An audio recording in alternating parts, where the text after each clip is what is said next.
sometimes I think we don't even need the Skype recording, to be honest, because we haven't used any of the audio from the Skype calls, have we? Or the recorded sessions? No, to be honest, we haven't. And when we tried the one time we needed it, which was the last episode, we didn't even end up using it because I don't even think the whole thing got recorded. So it was kind of useless, but It's kind of useless, even though it's called, a backup that we thought of, but yeah. it's bad quality, I think, in the first place, and I don't know how you can extract, the audio. I think it comes, as one MP3. Anyway, boring talk. How's it going, everybody? Back here. Imagine everybody's shouting, yeah, go Matt and Parth. They're talking about stuff that's not interesting. When do we ever? I know. But today we're going to talk about something that's kind of interesting, hopefully.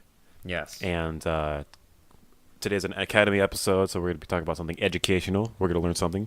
You're going to learn something. I'm going to learn something. And you're going to learn something. So, you're going to learn something. You're going to learn something. Everybody's going to learn something. I mean, that's what I do, to be honest. I got a whole bunch of research here on the screen. Yeah. What are we going to be talking about today, Parth? So we'll be talking about suicide.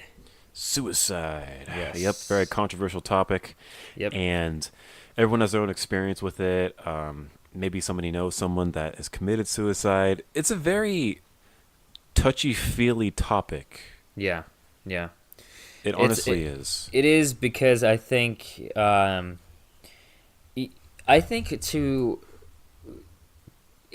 know how to explain it. It's more, I think, on the families and where, the person who commits suicide maybe sometimes doesn't consider the emotional damage that they are doing to their family members.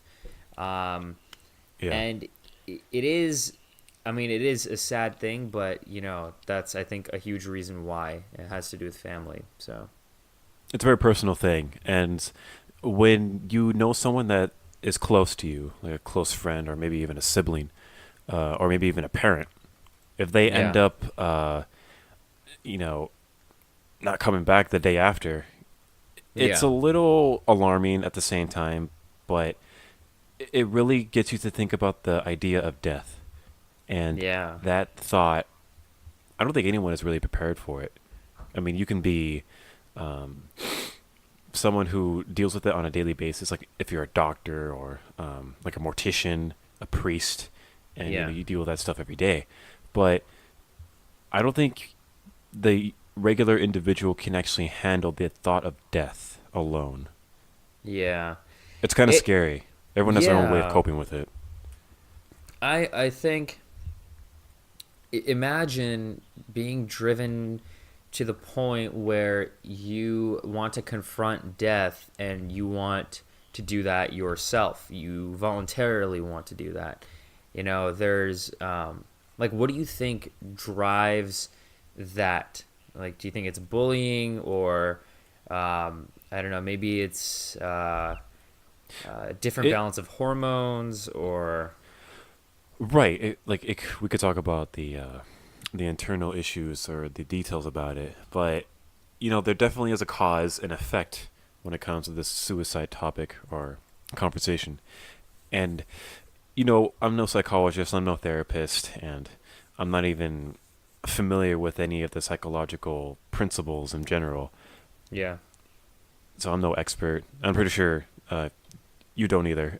Training in that field, because to be trained in this kind of field, you have to be very what's the word I'm looking for? Compassionate, very knowledgeable in the sense of human behavior and cognitive understanding, and that's very difficult. So going back to your question, what's the cause? Is it bullying? Is it genetic? It could be a number of things. It's very unique and specific for every individual. People say it's external development. If a kid goes through life and develops through school, there's a lot of external factors that affect him. Maybe he goes to a shitty school, or maybe he has shitty friends, and maybe he grows up with a very dysfunctional family, and he has all these factors going against him, where it kind of leads his own mind to suggest just giving up the life altogether because he keeps constantly comparing it to others.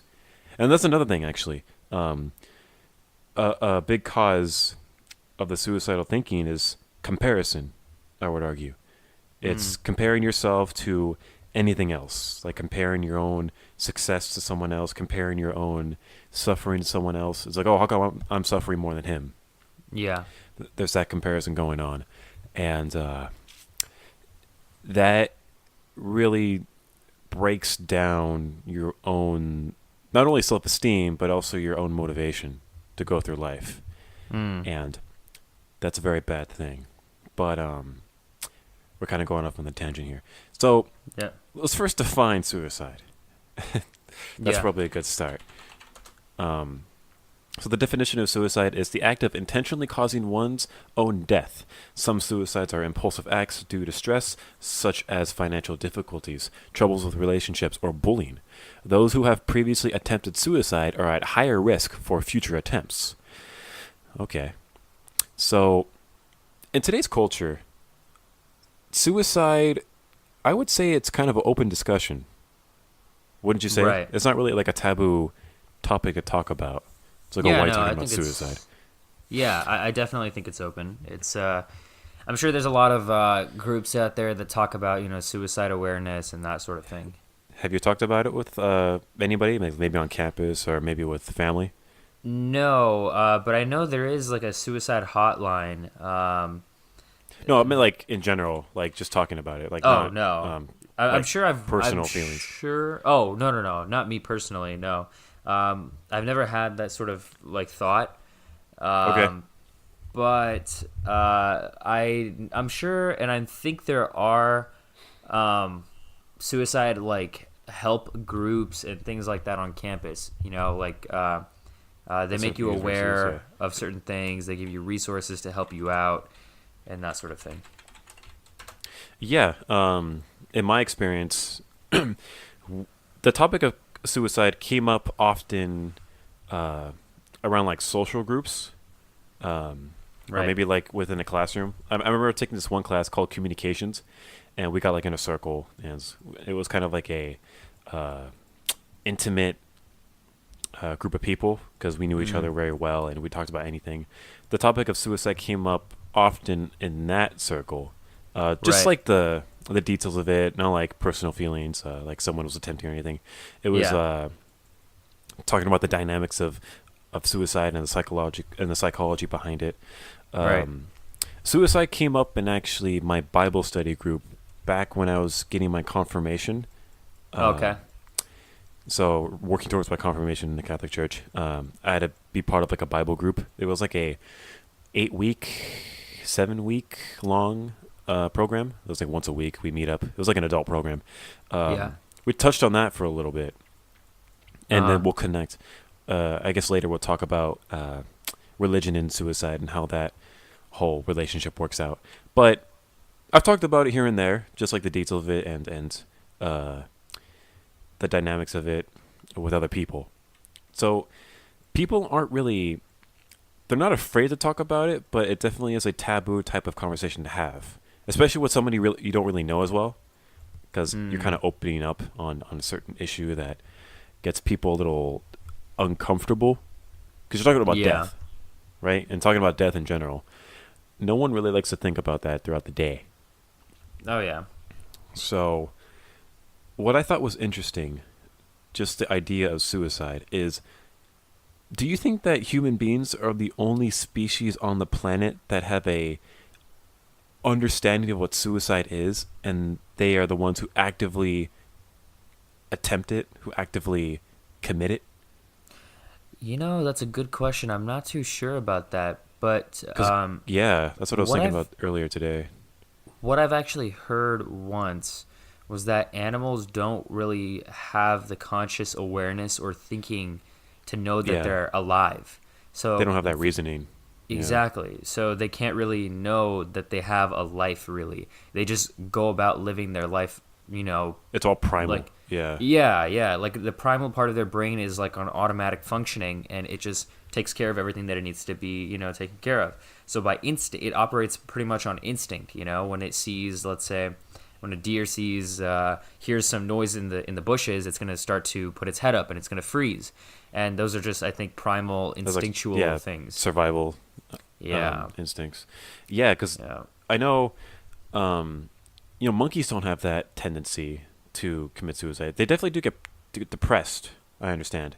And they do feel, they feel sad and they feel bad emotions.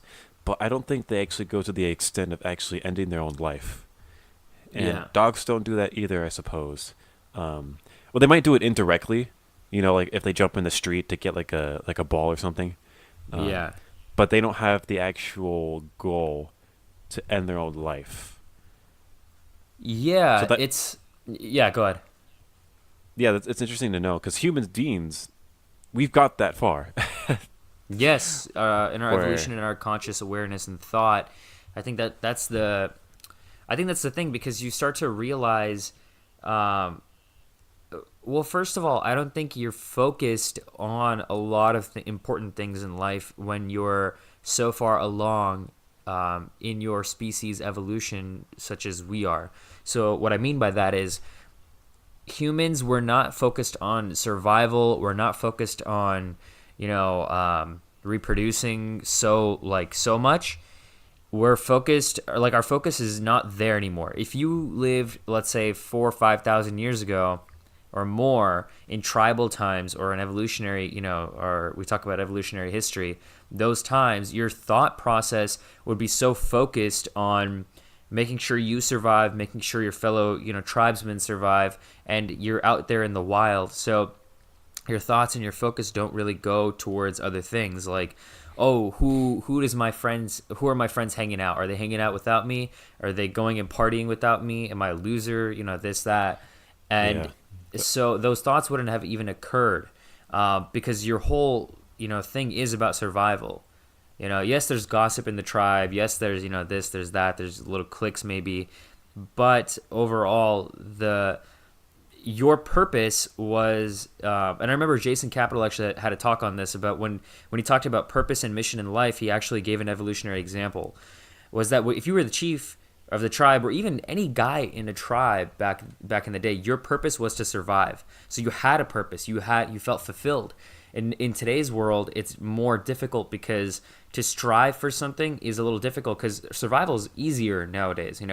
Nowadays you have access to fresh water, food, resources, shelter, all this stuff. You don't have to work. So your brain opens up to think about other things, which is a good thing, but it can also be bad, because if you think about it like, okay, we have more time to think about other things, so we can think about philosophical things. We can start to think about how to make our lives even easier.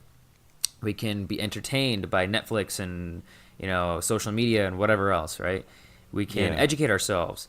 But overall, your people's thinking goes more towards, where do I lie on this dominance hierarchy? Where am I a loser? Am I smart? Am I cool? How do I fit in with my friends? Do I not?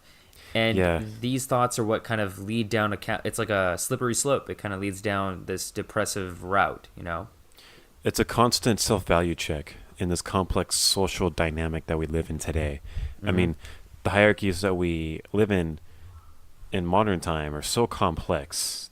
There's a social hierarchy, there's the academic hierarchy, there's the workforce hierarchy.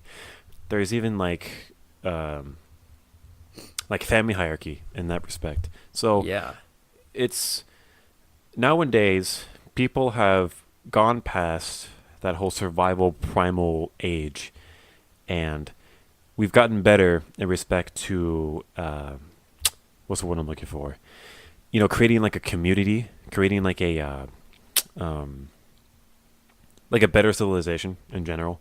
Right. There's more access to education than there was before. There's more access to fresh food and water. There's more access to pretty much everything with the help of the internet now. Social groups, entertainment, like you were saying. Everything's so accessible, and we take it for granted. So I guess naturally, in the sense, human beings need some sort of self-value check. I think they naturally have that I guess that ability, for lack of better words. It's a constant like a evaluation of yourself. You're constantly doing that. You're always evaluating yourself on how high you are in the social aspect, how successful you are, what's your financial status like. It's a struggle. It really is. I think humans are natural. They have a natural tendency to have that mentality. But yeah, going back to the idea of like suicide, we can pretty much agree that humans alone have that understanding of what it means to take your own life and what causes you to do that. So let's actually talk about that. Sure. What do you think causes suicide? Okay, multiple things. One, it could be, so what I've heard and what I've not heard, but what I've researched before was serotonin regulates how your mood. That's one thing, correct? Along with many other things, obviously. But it's been known that if your serotonin levels are not very balanced, you will it will lead to depression, most likely, right? So now I'm not saying that's the only cause. I'm saying that's one factor that should be considered. So because it's related to happiness more so, and it's related to mood regulation, it's been known to cause depression if you don't have it. It could lead to suicide if your serotonin levels are not in check. Even Jordan Peterson mentioned this in his book, and serotonin is kind of what regulates how we perceive ourselves in relation to other people on this dominance hierarchy, right? So that's one thing, to get your hormones checked. Some, as according to the males, let's say if we're talking specifically about males, guys with extremely low levels of testosterone tend to also not feel good. Their mood is not regulated properly and well. They're burning less fat, building less muscle. They just feel less confident. Things like that, right? So that's the hormone aspect of it, I think. If everything is in check, your body is healthy, okay? Other factors that could lead to suicide are love could be one, okay? Let's say you're going through a massive breakup, if a girl or a guy doesn't reciprocate affection, or is going to someone else, and you're going through a whole mess. You can get depressed, and that could, if you try getting back with that person and things don't work out, that could potentially lead to suicide. Other factors could be bullying. This again, a lot of this relates to being low on the dominance hierarchy. If we talk about positive and negative feedback loops, do we talk about that before on this podcast? I think we have. Okay. Here and there, yeah. So I'll give a quick breakdown. A positive feedback loop is when something good happens to you, and that increases maybe your confidence, let's say, or that helps you to achieve more things easier. And the fact that you achieved more helps you, again, achieve it more easy. So basically, you're in a loop that's helping you get better and better. You're getting exponential gains from it, okay? A negative feedback loop is the exact opposite, where you do one thing, you mess up one thing, you're in a bad mood, and because you're in a bad mood, let's say you mess up something else, and that makes you in an even worse mood, which leads to more messing up, right? So that's like an example of a negative feedback loop, all right? So Jordan Peterson mentions this in his book, is that you want to put yourself and force yourself into a positive feedback loop by standing up straight with your shoulders back. That's one example, right? Those are going to have many other benefits on the side. But overall, what's going to happen is if you put your path or put your life on a path to positive feedback loop, which will take work, right? And smart work and hard work based on whatever situation you're starting out in, you will tend to climb this dominance hierarchy, which will lead to less chances for you to be depressed in general. Because one thing that leads to depression is bullying. but you wouldn't be bullied if you were at the top of the dominance hierarchy, if you were a cool person or whatever, right? You would not be getting rejected or whatever by a girl or a guy if you were higher on the dominance hierarchy. So a lot of these troubles are, related to a kid, especially at a younger age. You're very conscious about your awareness and comparison to other people. Yeah, much more sensitive. Yeah. So it could be that. It could be family problems. Maybe a father left the home, and let's say a single mother is raising a child, and maybe she doesn't have enough financial support, which is causing the child to have to work at like a McDonald's or somewhere else to help support the family, which is leaving less time for other extracurricular activities, or being involved in social circles or sports or any other activity, which could potentially lead to depression, which then could lead to suicide. Family problems in general, right? Like, it doesn't have to be dad leaving the home or anything, but just generally speaking, like, no emotional connection or bond with family members is not a good thing, because humans are social animals and we need social connection. We need, we need to feel like we're getting along with the people around us, at least to a certain degree. Some people are obviously more social than others, but we need a little bit of, talking, I guess. But that could be one. So family issues, friendships, bullying, love, dominance hierarchies, hormonal levels. Maybe you have a really, really, really, really terrible diet, which is leading you to health problems. Like other addictions. Yeah, addictions could be one thing, right?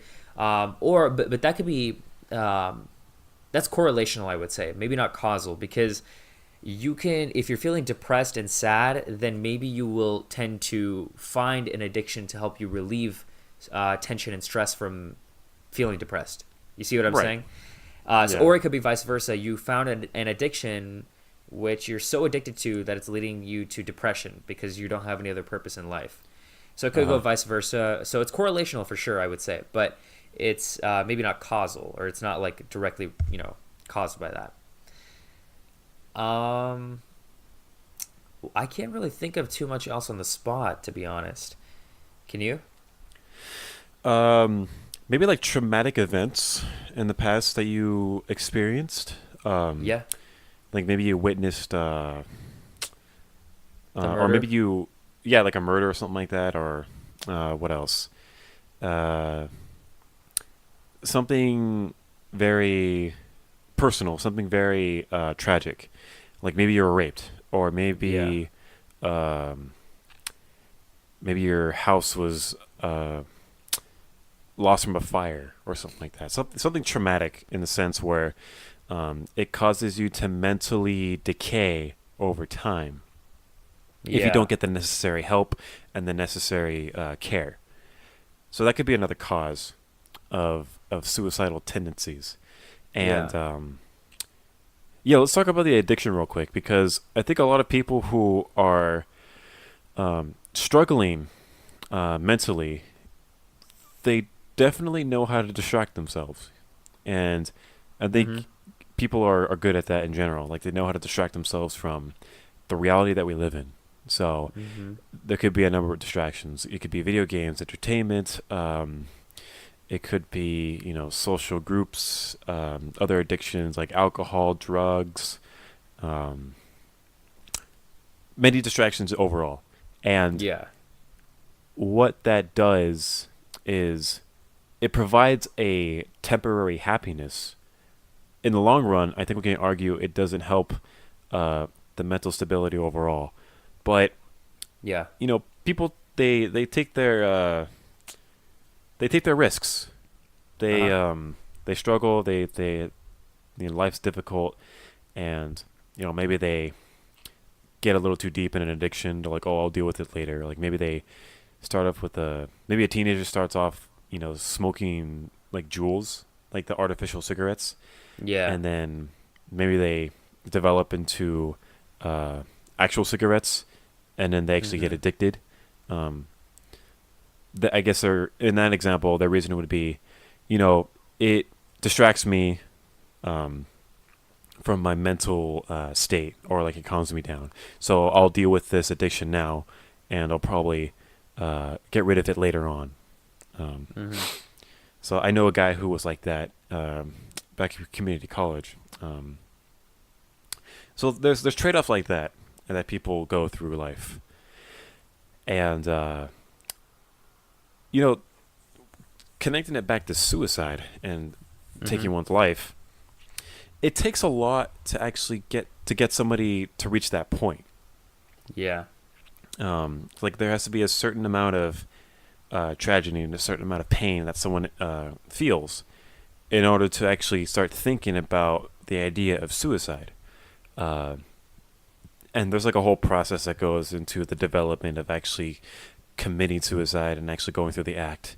And I think a lot of organizations now have really tapped on to that process. So to name off a few organizations here, there's the National Suicide Prevention Lifeline.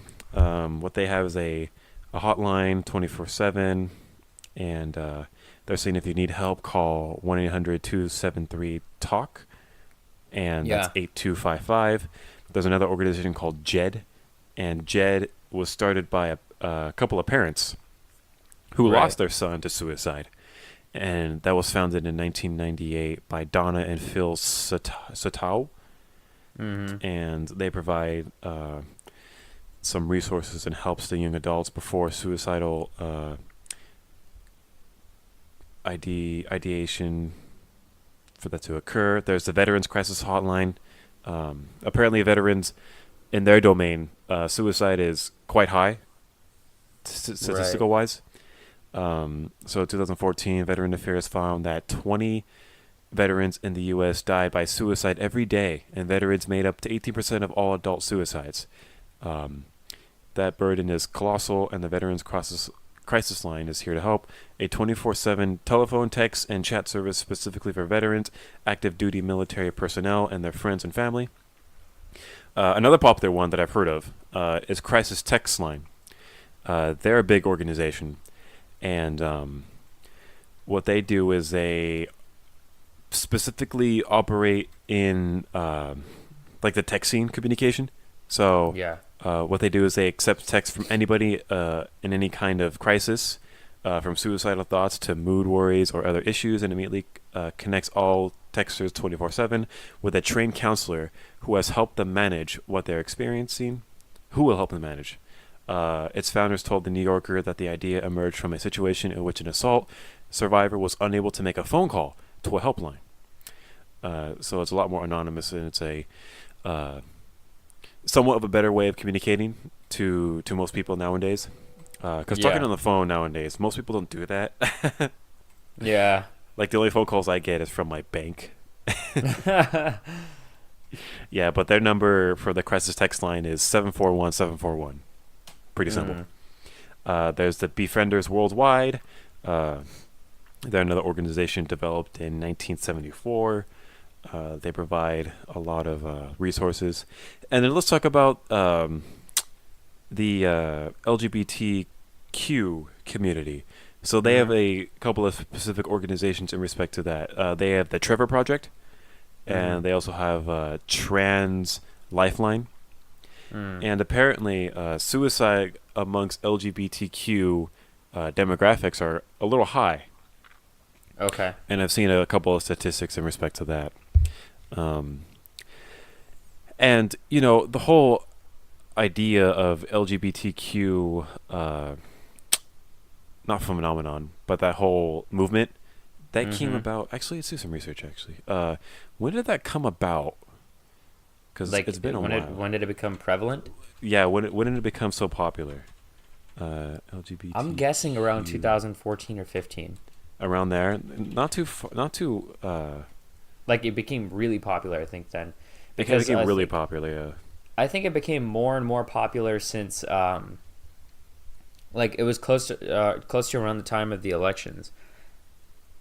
Not the elections, but the running of the election. So like when Donald Trump was starting and like causing all this ruckus, I feel that a lot of people were offended by that, especially in the LGBTQ community.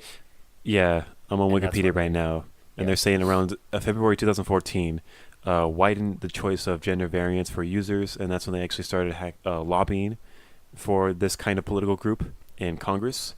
So 2014 was the correct year. The idea of this was thought of back in like the 1950s, like when homosexuality became a thing, or like a norm.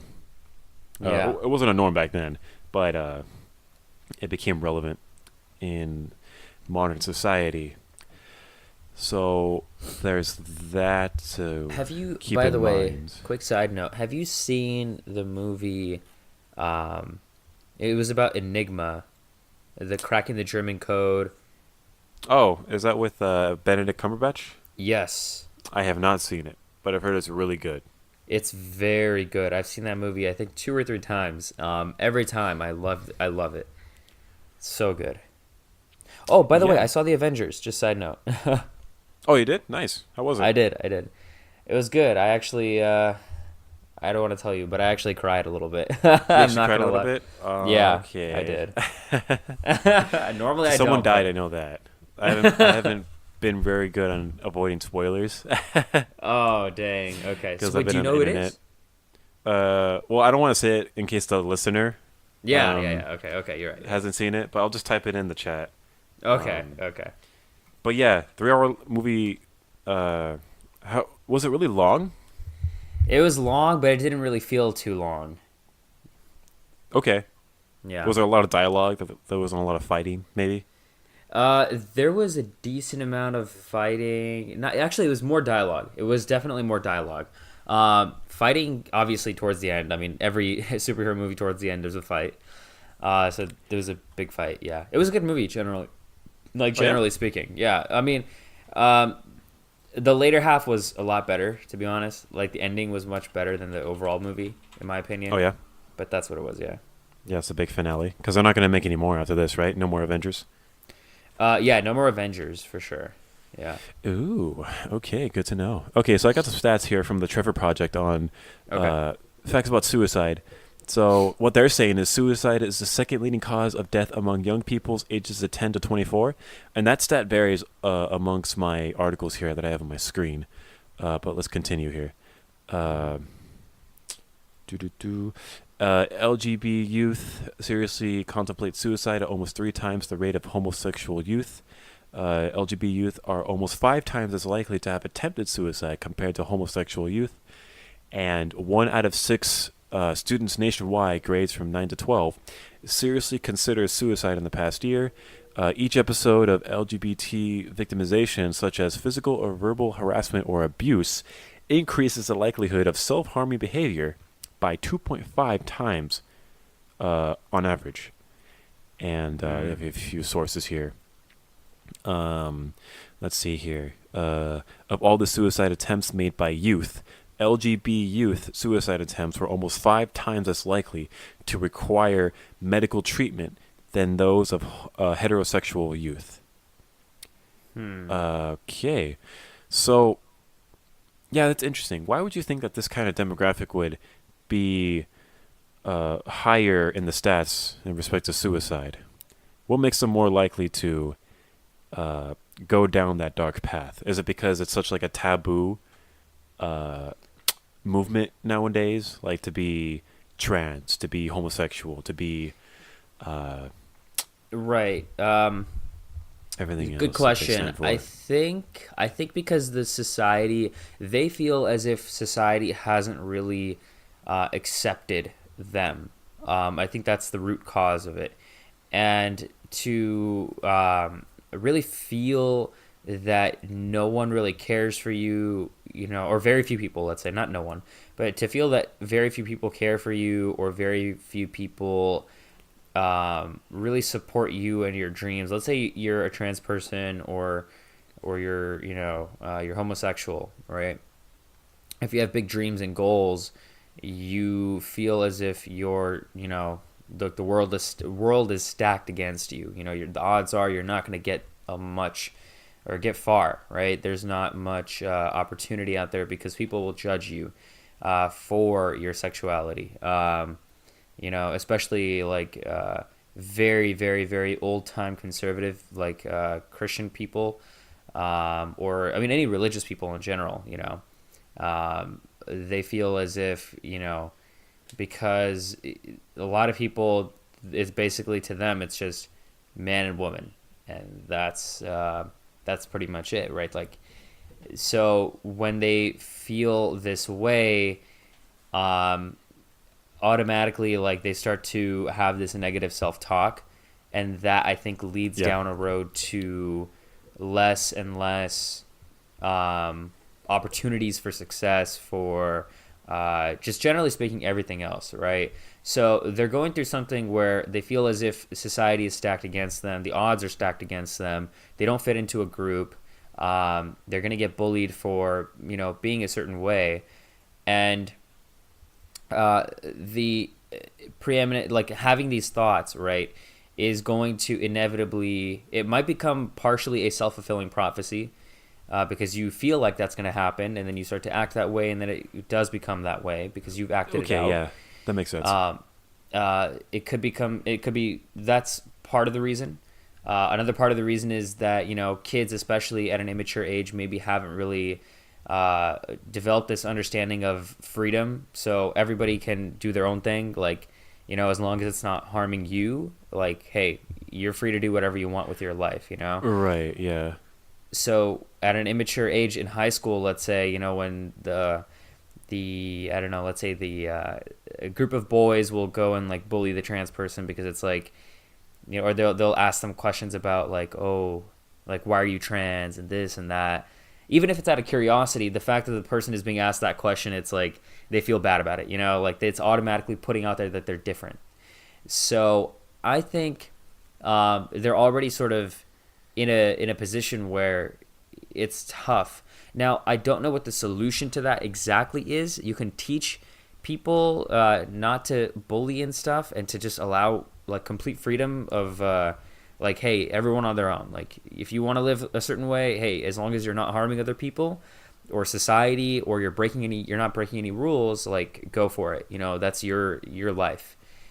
But then you have representation of religious groups who, based on their religious thinking, that they don't want to acknowledge these people as, like, humans or whatever, real people or whatever it is, right? But the thing is about that is, so which side do you go for? Like, you have to represent one or the other. Certain religious people are going to be, like, Islam is very, very anti-homosexual if you really dig deep into it. Christianity, certain, very, very, very religious people are anti-gay, or not anti-gay necessarily, but, like, they just don't really see the whole homosexuality thing as, like, a normal thing. So I feel like, going back to the suicide, they have things a little bit tougher. But part of the reason is also because it's a little bit of it is self-fulfilling prophecy, because they act in a way and they carry themselves in a way that they're automatically coming from the assumption that everyone hates them or very few people love them. And so, coming from that assumption, you're going to act in a certain way, and when you're acting that way, it becomes reality. This is called frame control. This is a different subject, a different subject we can talk about later on. But that's what it is, I think. So it's a partial mix of society and themselves that leads them down this path of depression, and I think which easily could lead to suicide. I got an article up on here by the Religion News Service. And they're saying study shows link between teen suicide and Mormon populations. So in respect to religion, what you were saying before. Yeah. So they're saying here, youth in 15 to 19 age group who live in states with heavy Mormon populations are at higher risk for suicide. They also have, this association does not exist in any statistical significance way in 2009. It is impossible to tell from this data whether there is a link to LGBT teens. We do not know the religion of the teens committing suicide. And, well, they're specifically focusing on the demographic of teens, of young adults. And I don't think a lot of young adults are heavy religious believers in general. Yeah. I think they have a upbringing in that kind of religion, but I think most of them don't practice it seriously. Yeah. So that's my response to this kind of article. But I was trying to Google like which religion population has the highest suicide rate, and I would think it would be the kind of religion that restricts the individual more. You know what I mean? So like in respect to is the religion called Israel? Islam? Islam. There you go. Sorry. Slipped my mind for a second. So Islam, right? They have like no rights in respect to women, right? Yeah. So they're covered up and they have hardly any say in the relationship, and they just have no power whatsoever. So I was assuming, in that kind of dynamic, suicide would be higher in that demographic compared to like women in Christianity or women in Hinduism. So that was my thinking. I mean, religion overall, it should give a person a sense of meaning, so it should really decrease the amount of suicide, right? Mm-hmm. That's my thinking. That's the idea behind religion. Because in my upbringing as a Catholic, suicide is seen as a sin, and it's a form of murder, so it is illegal. But I don't think in any other religion it's actually embraced or it's actually thought of as okay. Like it's just a wrong thing overall. It's like a universal law that suicide is bad. Yeah. In respect to every religion. So yeah, I don't know much about religion to actually talk about this any further. I'm not really a researcher on different types of world religions. But do you know, in respect to like the Indian culture and Hinduism, do you know their thoughts on the idea of suicide? I'm not too sure about religion, to be quite honest. But okay, I don't know if we were the ones who actually talked about this. About the whole Indian students committing suicide because they didn't get into the university. We talked about that a few times, yeah. Yeah. Were you the one who texted me that? Today? No, earlier. I don't remember. I sent you a lot of things. Someone texted me. I don't know if it was you. I feel like it was you, but maybe not. Okay. So the idea was that I think it was like 20 Indian students committed suicide after they didn't get into IIT. I vaguely remember this, yeah. Yes. And this was because... because not because they didn't get into IIT, my bad. It's because of their bad test scores. They committed suicide because of their test scores. So the suicide was committed because they identify extremely harshly, especially in India, with their education and test scores, because their self-worth is completely based on how well they perform academically in respect to other people. Right, so, it's about numbers. Yeah, it's about numbers. They literally, in India, they rank students and they post these ranks publicly based on how smart they are and based on their test scores. So they post their test scores publicly for everyone to see. So if you get a bad test score, everyone can make fun of you because, and bully you for your test score. Oh, you're so stupid. You're so this, you're so that. And in India, I guess there's a lot of stress on education because a lot of these kids, they want to come to America, and in order to do so, one of the easiest ways is to perform well in education, get into an American university, or get into a university called IIT, which is the Indian Institute of Technology. And IIT actually has a less than 2% acceptance rate, which is even worse than Harvard. It's harder to people who don't get into IIT will get into Harvard. That's their like backup option. Yeah. You see, so they all like students have this exam that they're trying to take, and so anyways, back to the suicide point is that these students, 20 students, were found to have committed suicide because of their test scores. It's like their whole life is ruined because they so strongly identify with their test scores. And I'll be quite honest, my parents raised me a little bit kind of like this. Not too much, but a little bit like this. And I can't blame them because they grew up in that society where they had to experience that, basically. And that's what their parents told them. Yeah. Now, they didn't tell me my self-worth is completely based on, education, but they would always stress that I need to get really good grades. Always, like, you should be getting A's in your classes, right? And they never had to force me, but they implanted this idea in my head that if I don't do well in school, what am I really worth? You have to get into a top university, which is why I aimed for a top university to begin with. So, and if I didn't get in, my self-image would be tattered, and that could lead to depression, which could eventually lead to suicide. But in India, it's like way worse than what it is here. Right. Yeah. So I think self-image is a huge reason why suicide can be committed as well, because if your confidence is lacking because of your lack of success or lack of a proper, confidently grounded self-image of yourself, like who you are and who you truly are, and accepting who you are and remembering who you are. If you don't have that sense of self, or if it doesn't align properly with reality, let's say you view yourself as someone, but reality does not show that, then you become depressed. And that's called cognitive dissonance. It's a psychological term.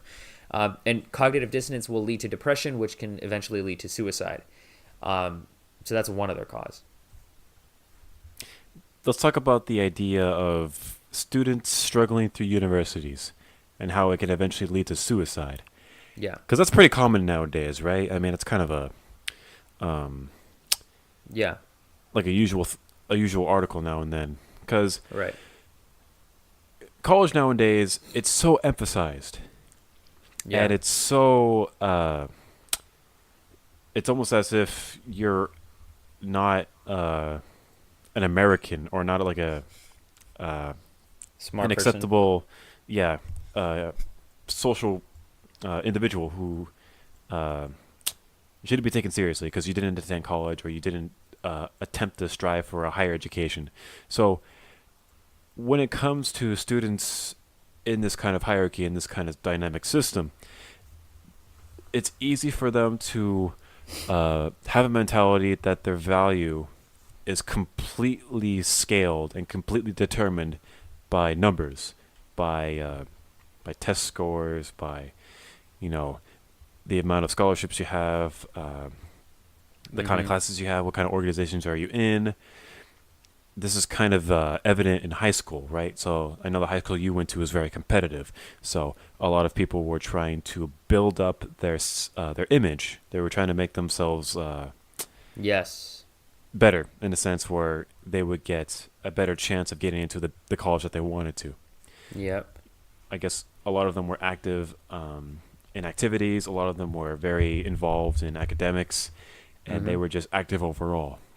So that level of involvement, it can lead a person to think that they're not really worth anything else unless they're doing this thing.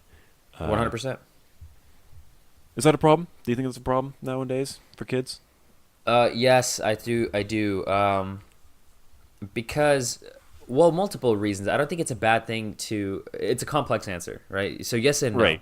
Yes and no. Yeah. I would say yes, it's a bad thing because that puts a lot of pressure on a kid to perform, and if that doesn't happen, or if they don't perform up to the level of at least the average level, because remember, you're really comparing yourself to people around you. You're not really comparing yourself to people on average, on the whole population, right? So if you're just comparing yourself to the like your geographic area, your high school, let's say, for example, you're gonna have a biased sort of interpretation of your self-image and who you are and how smart you are. If you take the education example, so I do think it's a bad thing because, you know, kids should have a little bit of freedom, but at the same time, I mean, if I compare, I don't think kids should have that much freedom that they don't learn how to take on responsibility, and they don't have a high standard or a high bar set for life, you know? So it may be difficult in the moment, but you know, and you shouldn't compare yourself to other people, but I think it's a necessary thing to be put into a tough environment also, because it toughens up the kid. It forces their bar to be set higher, and in the long term, when they enter the workforce, let's say, or they enter life, you know, just in general, they're extremely competitive because they were raised in an environment where it was extremely tough. They were surrounded by the best. Your environment was tough. So while it may be difficult on the child, there is a limit to it, depending from kid to kid, you know, just based on individual capabilities and whatever. But I think if you had a kid, let's say, you should understand the kid on an individual level. What is this kid's capacity and what can he or she handle? And if I really push them, how are they going to react to that? Is it better for me to implant a self-image and then step back and let the self-image do the work for me? Or is it better for me to push the child, like consistently tell them, you got to get good grades, you got to get good grades, you got to get good grades? Or is it better to tell them how great they already are and then make them believe that, and then when it doesn't happen, they have to work hard to sort of make sure that that their reality shows that they are smart, so therefore they don't experience cognitive dissonance. So it's one of two routes, right? You can either implant a proper self-image in the kid and let the self-image do the work, which is what my dad did for me.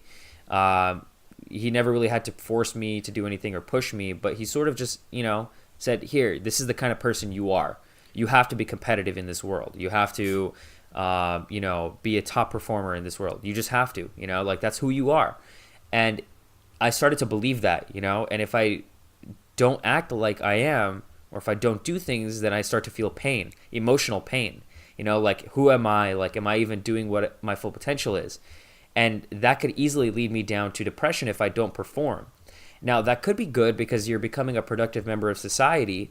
It could be good because you find purpose in some sort of meaning to keep you sustained throughout your life, right? To, I guess, to keep going and pushing yourself, which I love personally. That's just me, you know. But the other end of it is that if a kid just can't handle the pressure, try a different approach, you know, maybe lower the standard just a little bit, but there are different ways to approach the situation. But I think it's important to teach your kid very early on and really force in this idea that you shouldn't compare yourself to other people so much. You should compare a little bit, in my opinion, because that's proper feedback as to where you are on the hierarchy, let's say. But don't let it get to you. You know what I mean? Like that's simple feedback, and it should only be glanced at. It should only be sort of like slightly looked at, but it shouldn't be like your main point of view, you know? Your main point and focus is on growing every single day, chunk by chunk. It's called Kaizen, right? Like step by step. But just do compare, right? Because it does help you become competitive, right? That's what competition's about. It's about beating your competition, right? So be competitive, yes, but there's a balance, I think, between being competitive and not letting that competition drive you to the point where you become depressed because you cannot compete. So I think it's important to teach kids how to pragmatically approach the situation and know themselves also. Complicated answer, I know, but very that will help to prevent a very perfect yes or depression. no answer. Yeah. Yeah. I understand. Imagine I said yes or no. How boring would the conversation would be? Yes or no. It's, it is complex. Don't get me wrong. Across every domain, in respect to college. So if you're undergraduate, if you're a graduate, if you're even a teacher, everything's very complex. Okay, let's scale it down for a bit. Undergrads, freshmen, Yeah. kids entering college. An entirely new dynamic, an entirely new system that they're entering, and they have to adjust accordingly. They have to be adaptable. They have to develop a lot of skills that they didn't develop in high school. So it's a lot of demanding tasks, Yeah. I would argue.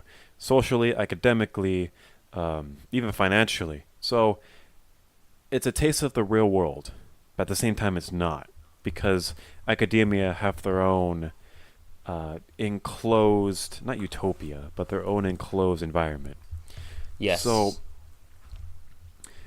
what gets kids nowadays, through my experience, so depressed and so they feel like they're in a bad mood is they don't have a sense of meaning. They don't have a sense of responsibility, and they feel like they've been lied to when they enter college. Through their upbringing, and I'm pretty sure you can apply this to a lot of people they're told to go to college. They're told to do this. They're told to get good grades. They're told to build up their resume. They're told to do a lot of these just successful tasks. And with that in mind, they don't build a sense of a sense of meaning or a sense of real personal connection. Yeah. And when they feel like they failed at attempting a successful, trait in academia, so let's say they failed a test, or let's say they didn't get the position that they wanted, or they didn't get the girl that they wanted, or they're in a bad relationship, all these things just pile up. So if they feel like they failed, then that takes a huge toll on their mental stability. It takes a huge toll on their own self-value, because I think a lot of kids nowadays, they don't sit down and think, what is valuable to me? Right. They're told a lot of things in respect to success. They're told a lot of things about what they should do, and they're told a lot of things about the real world. Exactly. And a lot of these perspectives are coming from different directions, and it can very much confuse a kid going into college. Because I remember when I first went into community college that we went to, I didn't really know a lot of people. It was a very big, population that I was entering. Community college is different than actual, universities and Cal States, like going to a freshman. So the mentality I had going to community college was like get in, get out kind of deal, and that's what you did.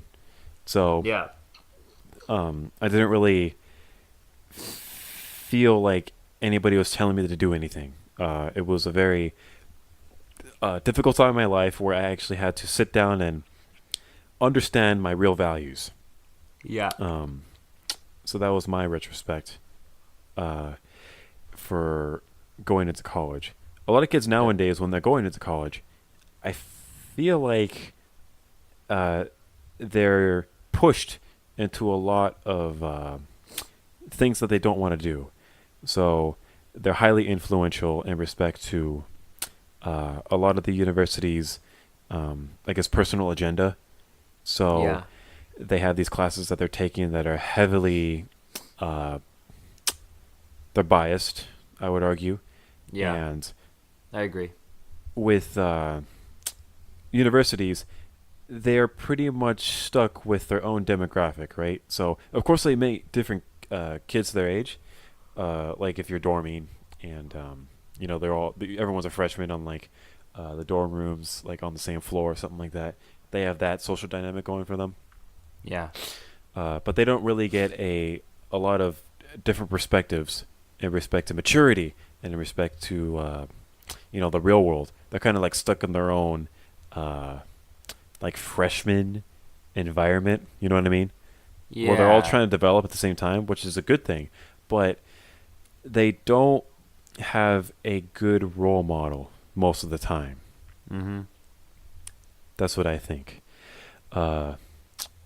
So I guess the real question that I'm trying to answer is what causes a lot of depression in kids nowadays, going into universities, undergraduates. And I think it can be boiled down to just a lack of meaning, a lack of self-worth, and a lack of positive feedback loop, like we were saying earlier. Yeah. Because what I think... Yeah, go ahead. I was going to ask you a question. Sure. When you were at UCLA, did you feel like you were like incredibly different from students there? Like, would you say you were like more mature or you were more driven? Yes, but I can't say that. Yes, I think it really depends on who. I think I was in a very competitive environment for sure. And I know there were definitely kids that were extremely driven. But I'll tell you this. So, from what I know, from the people that I've met, yes, I was. The reason I felt different was because, and maybe it was just, I don't know, maybe it was I have to really give a lot of credit here to Jason Capital, to be honest with you. What the guy teaches you is to carry yourself in a different way and to be different and to be prideful that you are different, you know, to be proud of your differences and to embrace those differences. You know, everyone is unique and that's cool. Because most people, they don't really know how to live their life because they usually follow the crowd. And he says you want to stand out and define your own values, sort of a thing, right? So when I did that, one of the things I'll give you an example of was I would sit at the front center of every class that I went to, pretty much almost every class, especially towards literally just like pretty much for the second half of my second year. So to the 2 quarters, we have three quarters in the year, right? Like 2 out of the 3 quarters for the second year, I did that.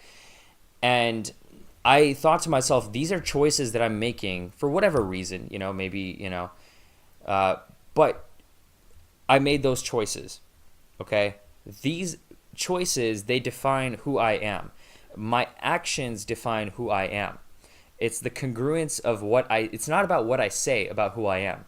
I can say I'm the best person in the world, but if my actions don't if they don't show, then obviously that's not correct and that's not true because I'm not congruent.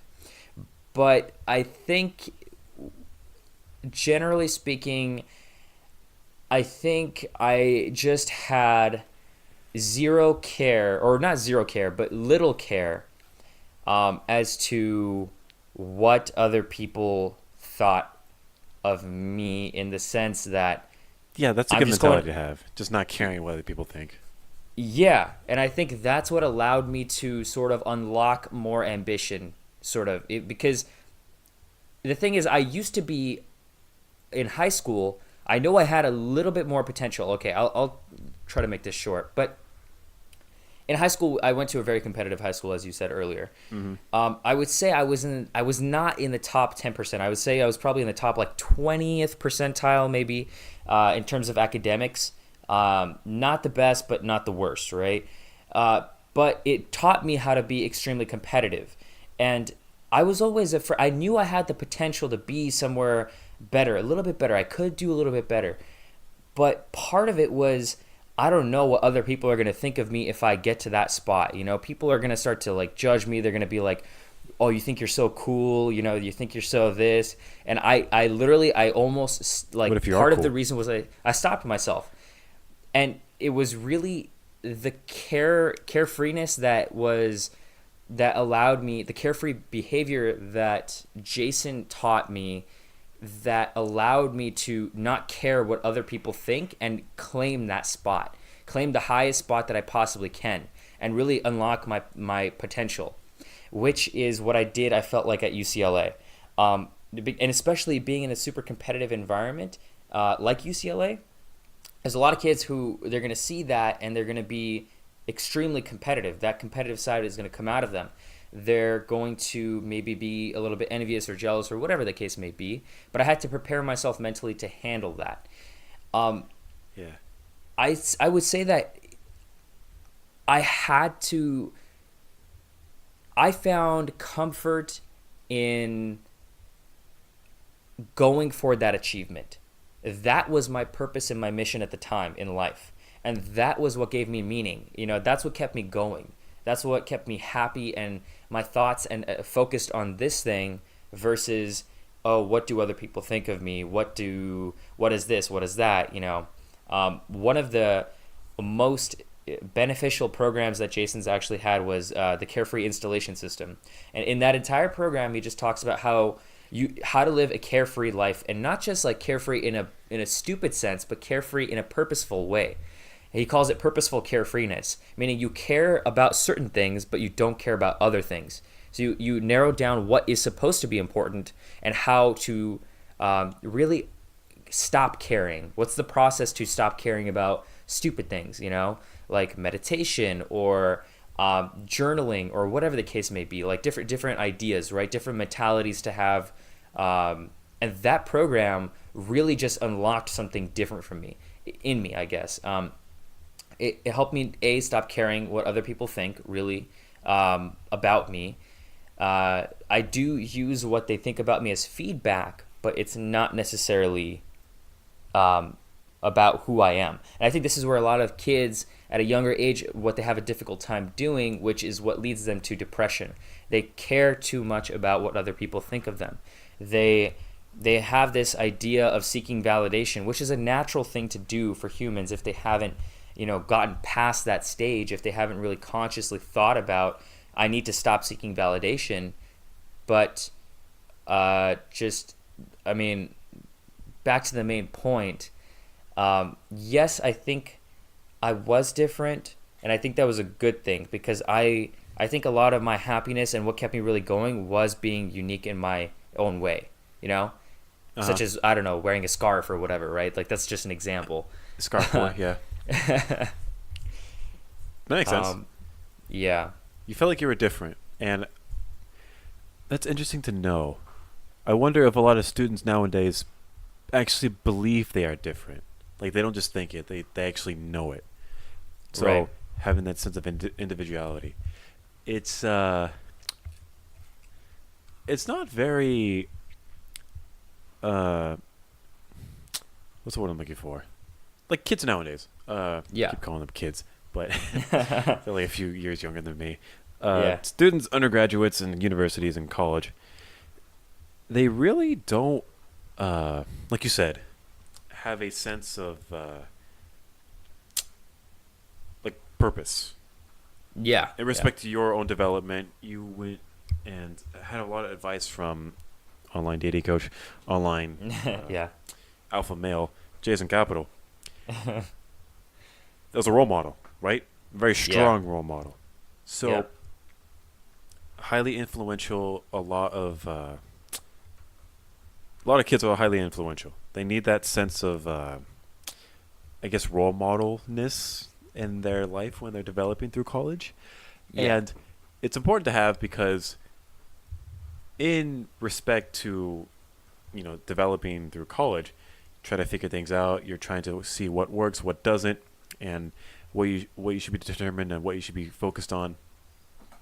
Mm-hmm. It's very difficult, and it's very easy for college students nowadays, with all the distractions that's going on, to engage in a path that's very destructive. It's very self-destructive, and there is a lot of, I guess, impulsive behavior that can be taken advantage of when you're in college, because you're not living with your parents. You're on your own. You're part of a social group, and you're just trying to make the best of college, right? Mm-hmm. So a lot of kids nowadays, they go through like the party years, or they go through a lot of like young and dumb stages when it comes to college, and that sense of mentality, it can lead to a lot of depression, because if impulsive pleasure is constantly being engaged in, there's not a sense of determination and motivation that you have developed throughout the years that will keep you fixated on a certain goal or a certain successful path that you want to struggle toward. Yeah. So,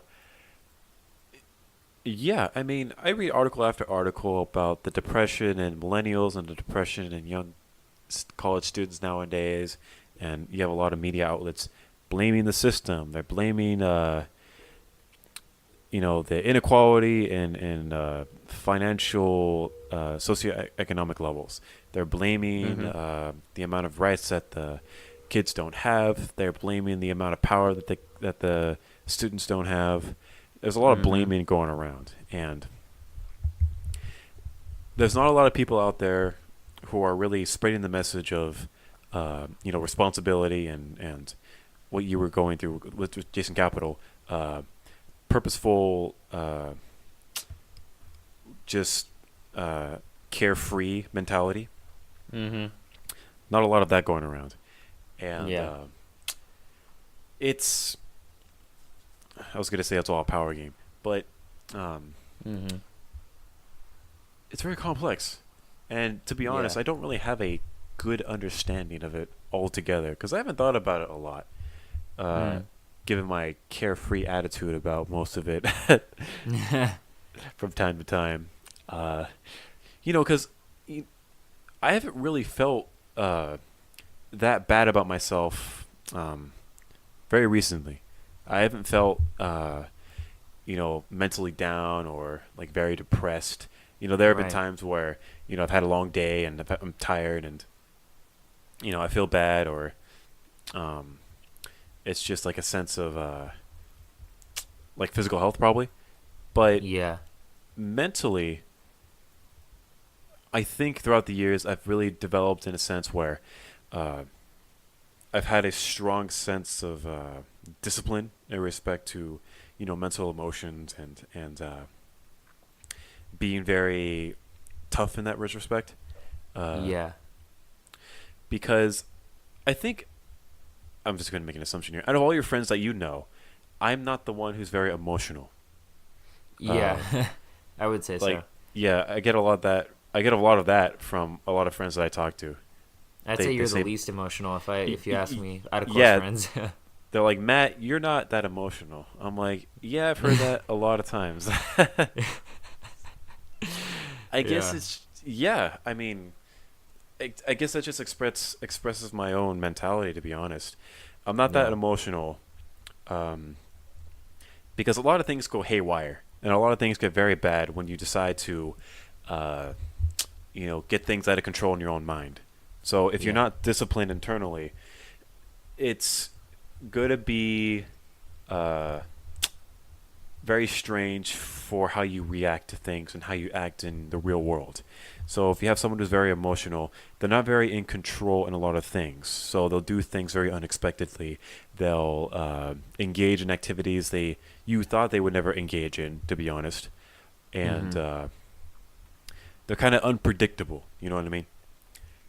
And having friends like that, not the best kind of person to have in your life, because at the same time, you don't really know if they're dependable. That's one thing. Right. And another thing is, you don't really know if you can trust them at all, like with your own emotions or with your own, personal endeavors. And I guess in my life, I never really had someone like that, to be honest. I never really had someone who was dependable, and I never really had someone who was like disciplined. So I think sometime in my life when I was developing, I'm like, okay, I need to be that guy, or I need to be that kind of friend, because no one else is going to do it. Yeah. So that's a good mentality to have. And what on a tangent here? Tying it back to suicide and depression and all these bad feelings. So I've met a few friends who have felt very bad about their lives, and I've met a few friends who are to the point where they actually attempt suicide. Right. So let me ask you a question. Do you know anybody who has attempted suicide or has committed suicide? I don't know anybody who has committed suicide, but I know one person who revealed to me that she had once attempted suicide. Okay. Don't want to get into the personal situations or anything like that, but right. But yes, I do know of one person. Yeah. But okay. I haven't really gotten close to anyone. I'm thinking. I think a couple people may have told me that they have thought about suicide, but never attempted. Like maybe in a joking manner, like, "Oh, I want to kill myself," or something. Yeah. Like that. Yeah. That people say that all the time. I think. Yeah. And sometimes I'm like, when they say that, sometimes I think like, okay, are they subliminally really trying tell. to say something? Yeah. Because I don't like I don't want to. If that's the case, then I would want to talk to that person and make sure that they're okay. Yeah. I mean, that's kind of an awkward situation to be in. Yeah. It's going back to meeting somebody who has that suicidal tendency. One, it's awkward, right? That's for sure. Yeah. Two, it's something that you don't really want to be deeply involved in, because if you get involved, you're also putting your own emotional state at risk. You're putting your own stability at risk. Because I think when it comes to suicide and that kind of talk and that kind of mentality, it can be contagious. What do I mean by that? I think if you are around people who are very unstable, then you yourself are going to mimic that kind of behavior and start to become unstable as well. Emotional states are very contagious for sure. Absolutely. Yeah, and they're very contagious about people you care about too. And let's see. I wanted to actually segue this into a recent article that we found regarding a certain show that is about suicide. So, in case you don't know what we're talking about the Netflix show 13 Reasons Why.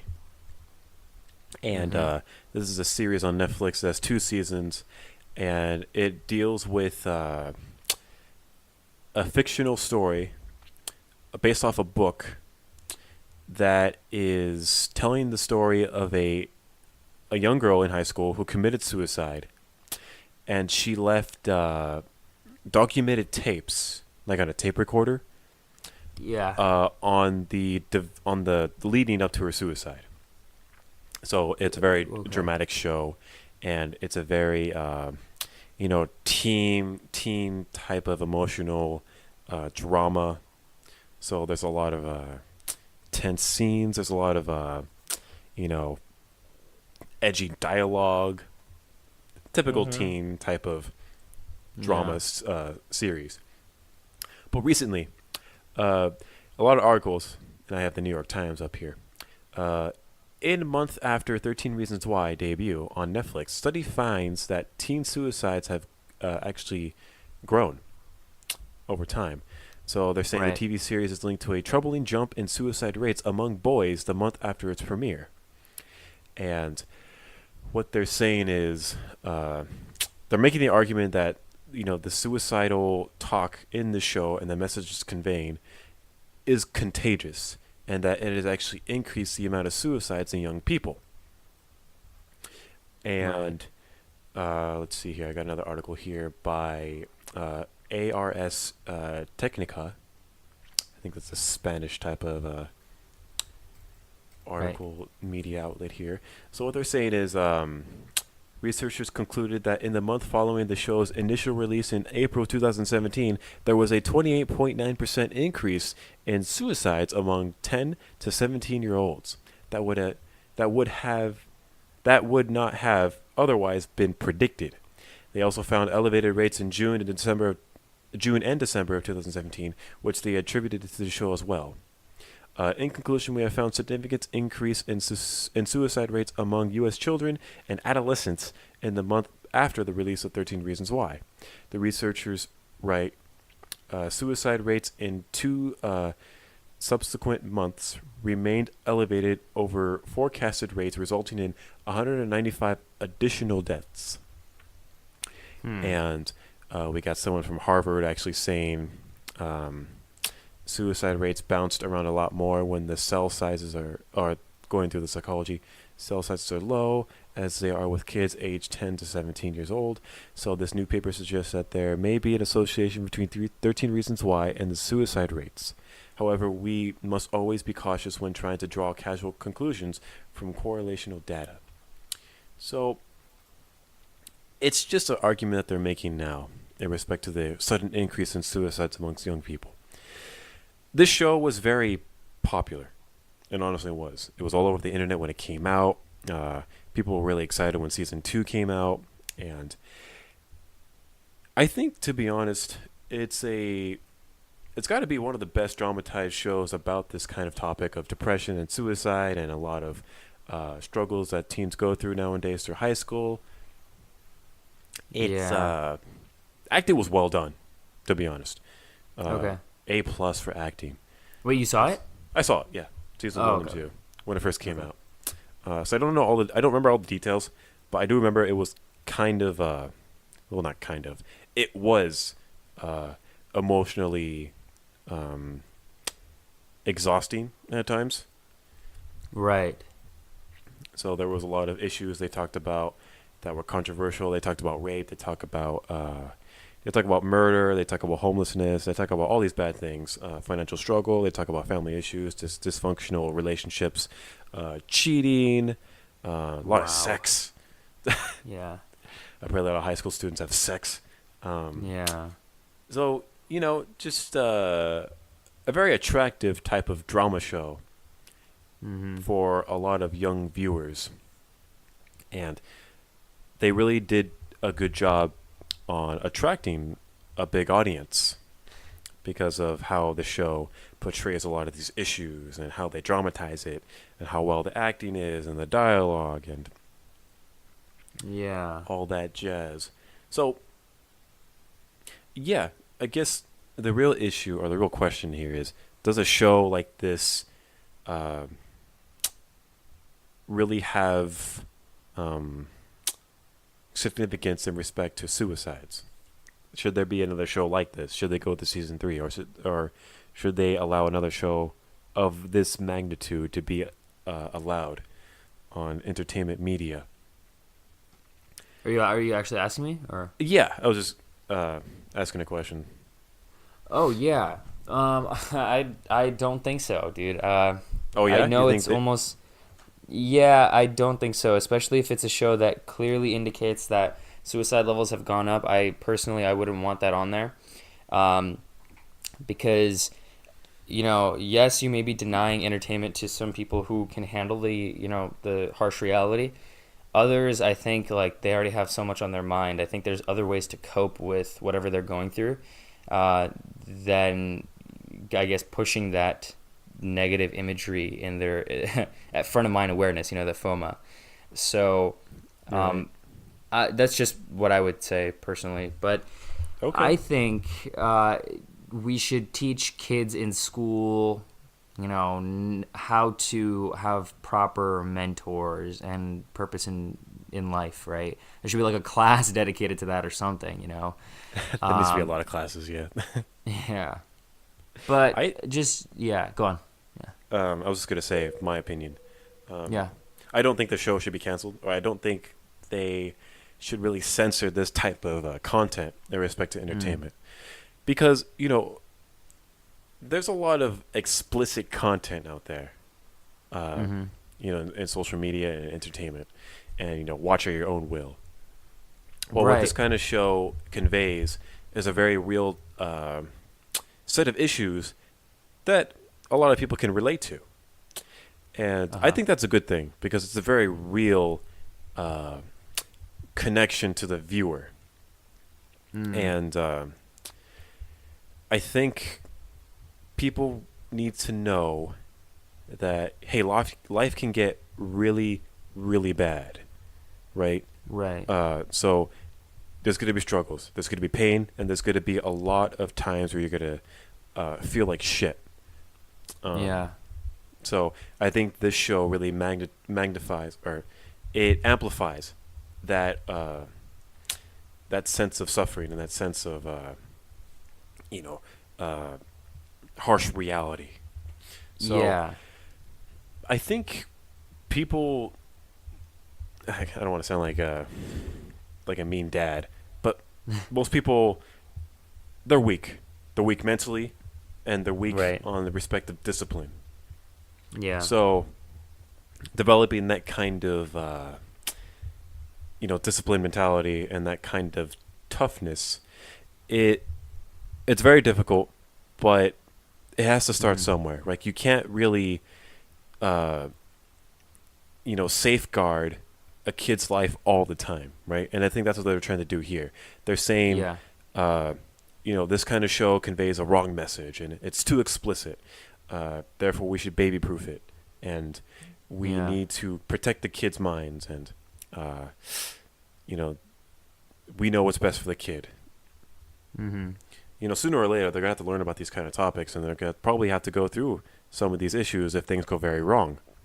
So you can't safeguard everything. You can't baby-proof everything. So Definitely. No, and I can agree with you to a certain extent, for sure. Absolutely. You shouldn't, right? I think that's a lot of what the idea behind even politics is. When you get down to the core of what conservatives and liberals are about, conservatives are more about freedom from like big government, right? And in a free society, you're going to get a lot of inequalities, and that could potentially, if you're at the bottom of this hierarchy, lead to a lot of depression. But it's like, hey, sorry, man, it sucks to suck. Like, if you want to get to the top, you got to work. You got to put in don't be weak, right? Like, that's the whole mentality, right? That's why people who tend to lean more conservative or see things in a slightly conservative sense, at least, tend to be. Now, I can't say, I'm not going to make assumptions here, but I think it's safe to say, to a certain degree, that they have a different type of mentality than people who are on the left, right? People who are more on the left want more of this bigger government control, more equality, because a lot of the times they're at the bottom of this hierarchy and they can't really seem to find a way to get up. And so they start to blame the system. They start to, essentially, like you were saying, I hate to say it this way too, but I would agree with you on that. Like, they're weak, And, that's going to get so much outrage. That one comment is going to get, like, people roaring and tearing us apart, saying, well, you guys are so ignorant of, like, certain facts about, how the system is rigged. And yes, it may be rigged a little bit. It may be, I guess, pushing you down a little bit. But I don't think it's a healthy mentality to have to, if you're trying to live a good life, you should take everything within your control and your grasp. So everything that happens to you is your fault. If it's good, it's your fault. Good job, like, if it's good. If it's bad, it's also your fault. Accept responsibility and accept the fact that you are in charge of your life and you are in charge of what happens to you, for the most part. But yeah, no, I can see where you're coming from. Well, their argument, most of the people on the left, is a lot of bad things that happen to them are not in their control. So, right. Maybe they were born into a poor family, or maybe they were taken advantage of when they were as a kid or something like that. And what they see is a very unfair world because they lived it, right? I would say most of them.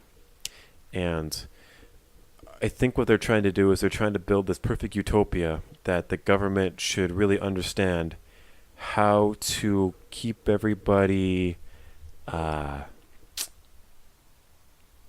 happy at the same time, I guess productive. I'm not really sure. They haven't thought it through. A lot of people in politics haven't really thought it through, even people on the right, to be honest. And it's very it's exhausting, to be honest. And you can tell I don't really think about it too often because no one really has an answer. No one really has that perfect plan. All we could do is regulate. All we could do is try to minimize the amount of damage that we can do to an individual. So an example would be, the self-driving trucks. You have some conservatives who are actually for not allowing these self-driving trucks to be on the road. because if self-driving trucks were implemented into the market, hundreds and thousands of people would lose their job as truck drivers throughout America. So, there's a couple of scenarios that can happen. One, allow the self-driving trucks to pretty much engulf the market and say to the people who lost their jobs, "Oh, it sucks. Go get another job." Right. So that's a lot of damage right there to the economy. That's a lot of damage to a lot of individuals in America. Another scenario would be to actually not allow the self-driving trucks to be implemented into the market in respect to saving the jobs of thousands of Americans. So, right. There's that big decision to make in respect to government. And, nobody has the right answer, to be honest. Nobody has the perfect plan that will make everyone happy. Right. So there's that to think about. We're no longer talking about suicide. Yeah, no. Suicide is such a complex issue, and I feel like to have a real deep conversation about it, you gotta have to have individuals who are, one, knowledgeable in psychology. Two, who are very involved in like interpersonal relationships. So maybe they've had some experiences with friends committing suicide, or maybe they have friends who are very depressed, who are very mentally unstable. And to be honest, I try to avoid most of those people. I don't mean to portray myself as like a bad guy, but when it comes to like a friend or an individual who is like very unstable, like mentally, like they're just like the way they talk is very uncomfortable. They're very awkward at times, and you can tell that he or she is just not well. Like there'll be times where like, okay, you need help, but you don't really want to say it. I tend to avoid those kind of people. I honestly do. It's kind of a it doesn't really become a relationship. It becomes like a what's the right word I'm looking for? It becomes like a task. It becomes like a mentally draining or mentally demanding like relationship in general.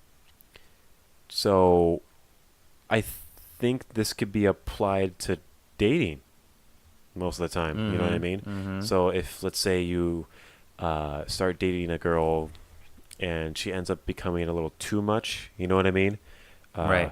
Guys would call that high maintenance, quote unquote. Yeah.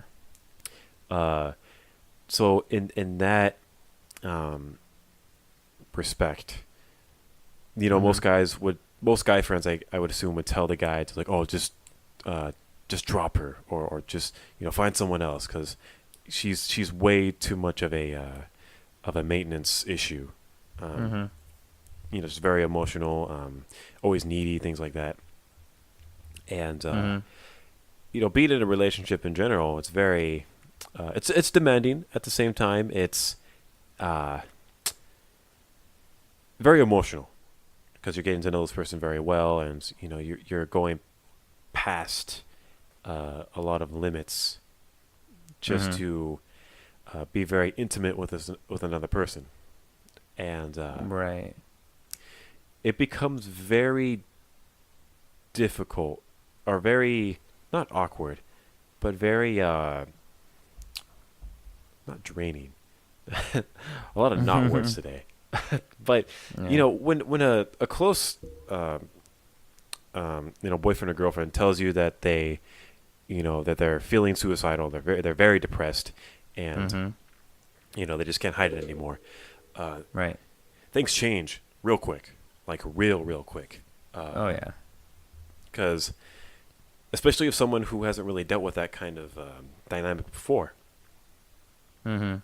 very scary thing to manage, very scary thing to understand, because it really becomes a different kind of relationship at that point. Yeah, I feel like the boyfriend or girlfriend is going to try to fix the other person, or try to help them, I guess, get out of the rut that they're in. Certain times, right. Obviously, maybe not, but other times they feel like maybe pressure. They feel maybe pressured, to do that, right? Like, I don't know. It no longer becomes like a healthy relationship. It becomes like a project. You know what I mean? Like a fixing type of intimate project. Holy shit, that fell.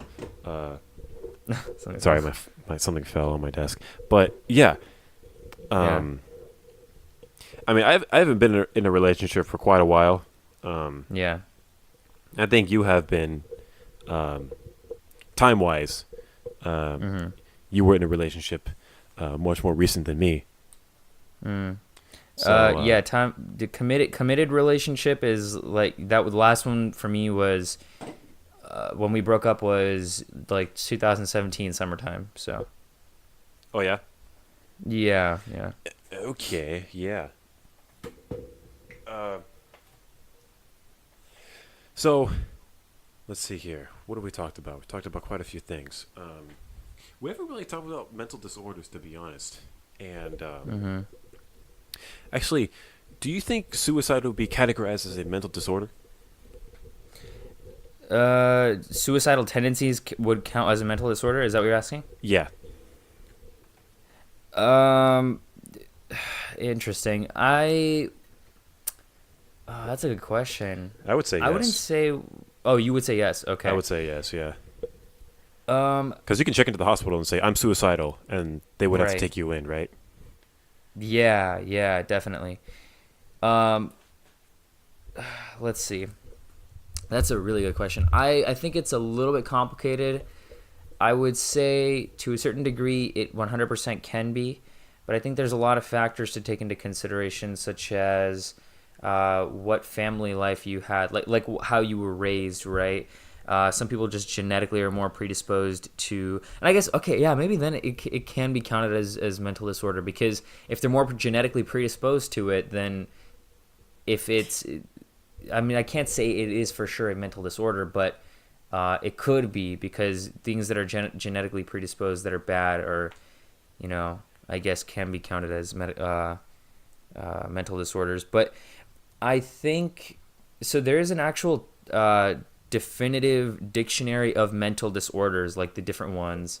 And, my psychology professor in, I took AP psychology in high school. That teacher, she was always talking about how this book was highly exaggerating the different types of mental disorders, because not everything, like many things all of a sudden now can be considered a mental disorder, and when you identify it as such, it becomes an even worse problem.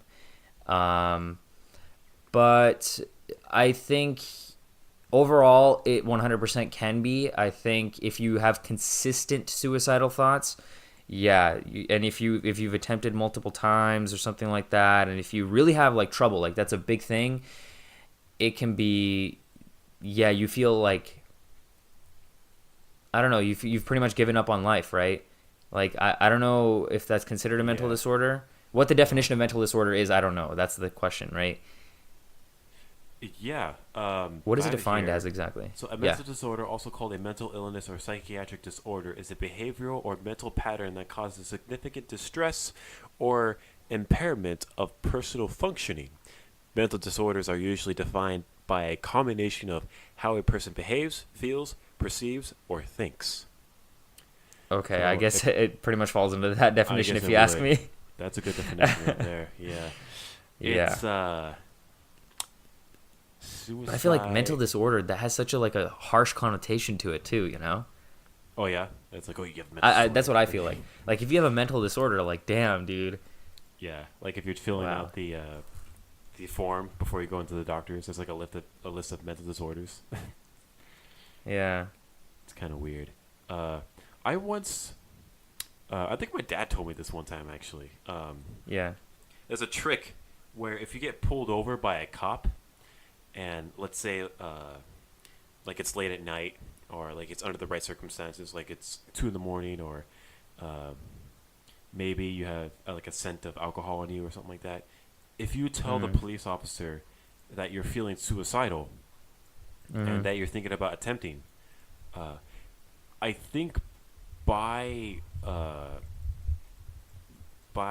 protocol for the police, they have to take you in no matter what.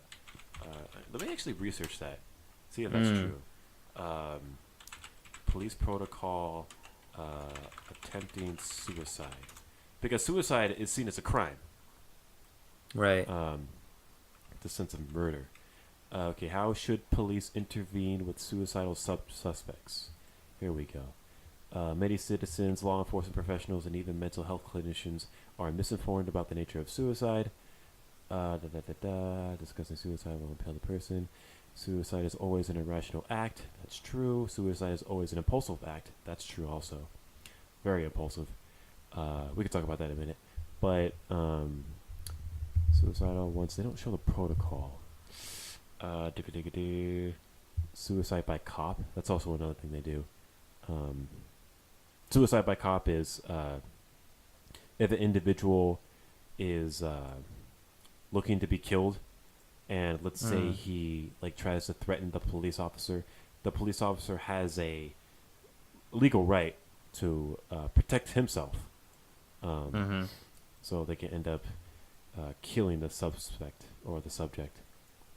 And I think many people do that, to be honest. Like maybe they'll point something at the officer that may look like a firearm, and the officer will have to react.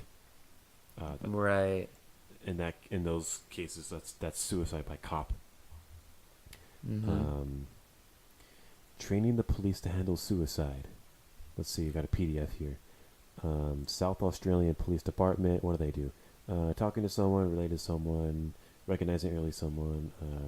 Intervention difficulties for police. Traditionally, the police role has been seen by the community and by police themselves as primary concern with law enforcement. That is crime prevention, protection of life and property, investigation of offenses, and the apprehension of offenders. However, in recent years, the police have become more sensitive to a broad range of community social problems and the needs of victims of society. For example, cases of domestic violence, child abuse, drug addiction, and psychiatric disorders. That is true. They have really developed into a different kind of protocol set of issues. An awareness of their community service role as opposed to a law enforcement role has created adjustment problems for some operational police officers. Difficulty work, lack of knowledge, adapting, patient flexibility, attitudes. Yeah, I can't really find it right off the bat. I'll have to get back to you on that. Okay. But that's what I just heard. Suicidal individuals. Suicidal behavior is presented as being on a continuum with distinctions being drawn between attention-seeking individuals not serious about dying at one extreme and determined suicide attempts at the other. Okay. So I guess that's what they teach their officers. And I'm pretty sure it's different from police department to police department. Suicidal behavior in custody, preventing suicide attempts. Basic principles about how to intervene with suicidal individuals are presented as a series of behavioral do's and don'ts, which may help an officer relate effectively to a person threatening to kill himself or herself. Yeah, that's interesting. Right. So let's take the scenario where if somebody were to commit suicide, what does the first responder do, or the person on scene, whether it be a police officer or a teacher or another individual, maybe even a random person? What's the right thing to do? Like if you see a person on top of a bridge, or if you see an individual with a gun to their head, what's the protocol? Yeah, I don't know, man. That's a highly stressful situation. That's a highly stressful situation, yeah. Like anything can go wrong. And I mean, even negotiators, part of the police department, they have to go through that somewhat. So let's say there's like a bank robbery in progress, or there's a hostage situation. The negotiator is the one who actually has to calm down the situation and communicate with a very earnest attitude, and that's very, very, very stressful. And maybe they actually bring on a negotiator when it comes to suicidal individuals. Right. But yeah, that's a very stressful situation that nobody wants to be in. Yeah. Yeah, it's like, what would you do? Would you talk to him? Would you try to get closer and try to prevent them from committing suicide? But at the same time, you're putting your own safety at risk. Mm-hmm. Yeah, that's very, very a sensitive situation. Mm-hmm. Let's see here. By the way, one quick thing. One of the stats that I know about is that boys actually have a 4 times higher suicide rate than girls. Well, yeah, I think that makes sense because when it comes to guys, they're much more. Jordan Peterson talked about this, and I forget his reasoning. But women and men are different in the retrospect of suicide, based on that men are much more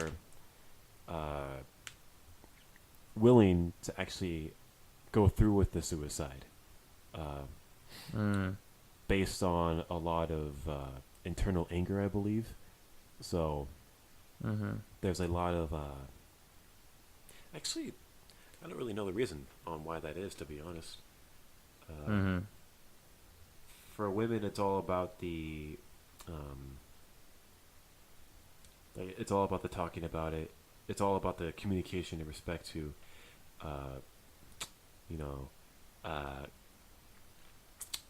indirectly saying that they will commit suicide, whereas men will actually go through with it because they are much more. What's the word I'm looking for? Like, much more willing to do it in terms of action. You know what I mean? In a sense where I think most men are willing to take dangerous jobs. I think that's the analogy there. When it comes to dangerous jobs, men are much more willing to accept that dangerous jobs than women are. So, yes, I remember that. So there's a mentality in respect to men where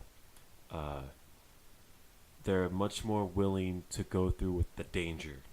You know what I mean? So that must be like a primal instinct that most men have. Maybe based on testosterone or something like that. I don't know. Yeah. There's some scientific reasoning behind that. But yeah, I think most suicides now, actually, on top of my head, they're committed by firearms. Yeah. There's some that are with... So you're saying the most is committed with firearms, correct? Yes, yeah. So yeah, some I've seen... I haven't seen, but I've heard. With a knife, some with hanging on the ceiling based on like a fan in the room. And some things with poison, like overdosing on drugs, yeah.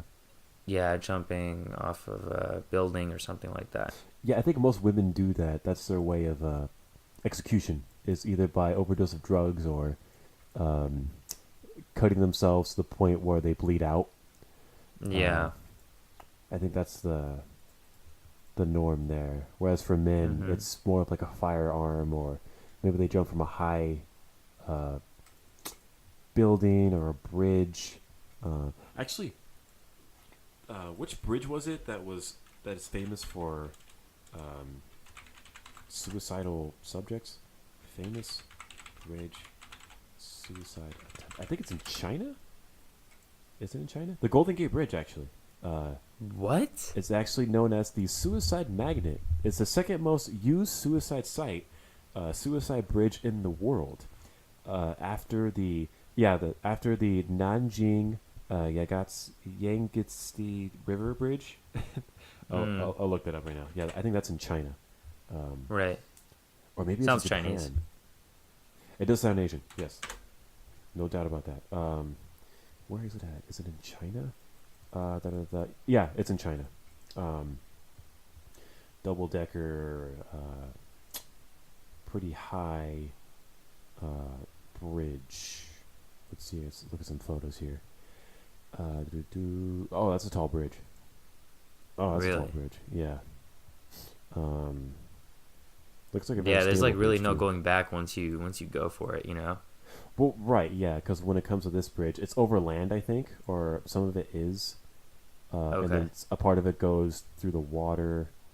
But it doesn't look like someone would die from that height. Huh. I don't know. From what I've heard, it takes like at least 3 to 4 stories of height. Well, yeah, to really kill. Yeah, to think about the physics of it. If you drop from like 4 stories, and each story is like what, 10 feet, maybe? I think it's around 10, 11 feet. Around 11, 10 feet. So 10 feet so 40 feet. If you drop from 40 feet, and gravity pretty much accelerates you 40 feet, so you'll be hitting the water at a pretty high velocity. So yeah, that could kill you. Yeah. Right. Yeah. So going back to the Golden Gate Bridge, right here in San Francisco. At least it is in San Francisco, I believe. Suicides at the Golden Gate Bridge, San Francisco Bay. Yeah. United States. Suicides. The 4-second fall. How many people have actually? So between 1937 and 2012, an estimated 1,600 bodies were recovered of people who jumped from the Golden Gate Bridge. Let's get some recent statistics on this. So, top 10 bridges to jump from. Okay. Jumping. I jumped off the Golden Gate Bridge and survived. Okay. One sentence could have stopped me. So, in 2000, I attempted suicide by jumping off the Golden Gate Bridge. Prior to that, I was filled with extraordinary fear and desperate shame. Around the world, we lose a man to suicide every minute of every day. This could have been me. Okay, so this article is on quartz. I don't know what that is. I kept feeling these feels were brought to my traditional ideas. Back then, men were not taught that we have both masculine and feminine traits, a mixture of both X and Y chromosomes that have always lived within our DNA. That look at science was either argued against or tossed aside. Okay, yeah, back in the 2000s. That makes sense. Okay. So, what does it have to do with suicide again? This guy just tells the a story. feminine masculine traits. Well, he was saying back in 2000, let me go back to it, that the idea that men and women are the same wasn't really brought forward in 2000. So he said he didn't have that confusion in respect to men having both feminine and masculine traits. Back during his day, he's saying that a man was a man, a woman was a woman, and that was that. There wasn't really a lot of scientific arguments arguing against that. Or like any literature. Yeah. Okay. Had any thousands? Encourages open conversation. Today I reached out to the men in my life every way I can. So he lived. So you can live. It's possible. He doesn't really go into details on that. Yeah. Kind of scary. And this bridge is kind of scary. Yeah, it's a scary bridge. It's high enough that fog passes through it. And wow. It goes over. How big is the bridge actually? Let's go back to Wikipedia. Like feet wise. Yeah, feet wise. So it says here that the 4-second fall sends a person plummeting. So it is 75 meters high, which is 245 feet. So you can hit the water at 75 miles per hour. Okay. With a force of a speeding truck meeting at concrete building, jumping off the bridge holds at least a 98% fatality rate. And it is speculated that the fatality rate is actually higher than 98% because of people whose bodies are never found after they make the jump. As of 2013, it is estimated that 34 people have survived after jumping. Some die instantly from internal injuries, while others drown or die. So the Golden Gate Bridge's death toll has since been surpassed only by that of the Chinese bridge in China. So in 2013, 118 potential jumpers were talked down from their attempt and did not jump. Let's see here. They give you some background. Okay, cool. They give me some schematics here. So it looks like the bridge itself is 1,970 meters long. But over water, it is only 1,280 meters long. So there's that window of opportunity. Window of opportunity. Then they have a list of people who've died, I think. Returning to be discovered. Stephen and Kelly Page. That's a lot of people. They're naming a lot of people. False suicide/survivors. Along with confirmed suicide deaths and suicide attempts at the bridge, there have been false suicides as well. What's a false suicide? The first documented case of pseudo-suicide at the Golden Gate Bridge was in 1948. 47-year-old Chris J. Christensen was a well-known local jeweler who has been recently elected to the San Francisco Board of Supervisors.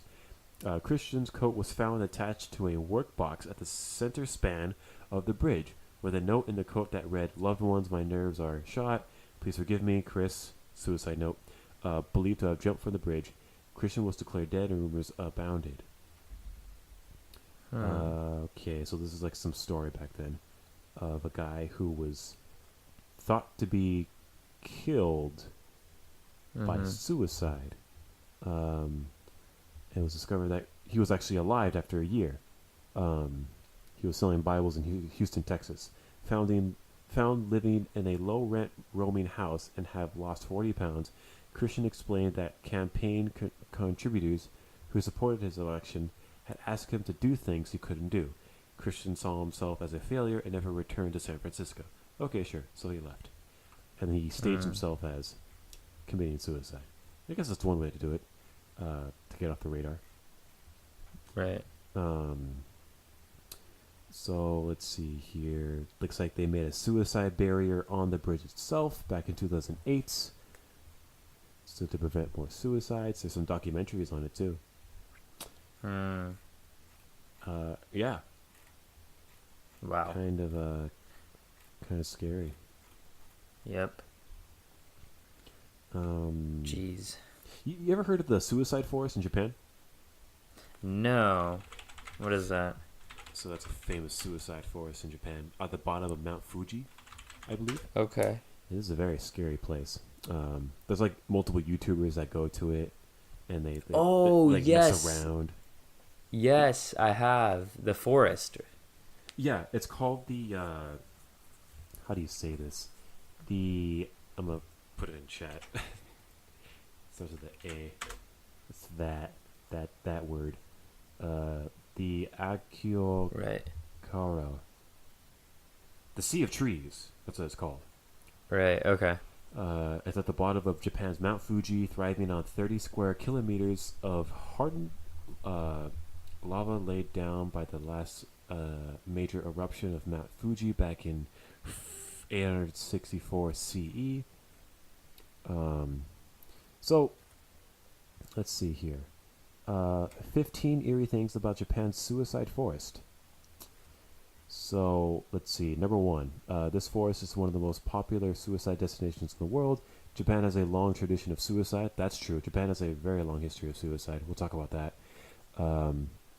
So, what else? Japan has one of the highest suicide rates. Suicide prevention attempts include surveillance and positive posts. Let's see here. Death by hanging is the most popular method of suicide among the Sea of Trees. There are a lot of trees, right? Easy to tie. Right. A novel have popularized this dark tradition. So there's a lot of literature that's that's about the Sea of Trees. But it was not the start of the forest dark legacy. The forest is seen to be haunted. Yeah, very scary place. I would not sleep there at night. Yeah, 100% not. Not a place to go camping, man. Not a place to go camping. Bringing a tent into the forest suggests doubt. Oh, that's true. Yeah. Sometimes people will bring a tent and just like hang out in the forest, and those people are known as people who are contemplating, like they're just thinking about committing suicide or not. And I think they actually have rangers that go through the forest and actually they try to prevent people from committing suicide. Right. So that's like a full-time job. The suicide forest is so thick, THICC, that some visitors use tape to avoid getting lost. Oh, that is true, yeah. So throughout the forest, you'll see like trails of tape wrapped around trees okay. in a certain direction. So just in case they decide to not commit suicide, they can follow the trail of tape back to safety or back to the parking lot. Right. You may not be able to call for help. GPS systems and cellular service have been known to fail at times, but some believe this feature is proof that demons are in the dark. Okay. So demons are cutting you off from your cell phone service. They're anti-Verizon. So not everyone who goes there has death on their agenda. Right, tourists, things like that. Going off the path can lead to ghastly discoveries. Yeah, you can actually find bodies there. Kind of disturbing. Yeah. I remember one YouTuber got in trouble for... Logan Paul? Yeah. Yeah. So at the beginning of this year, he... I think we talked about this before, actually. And actually, wasn't I the one who told you about it?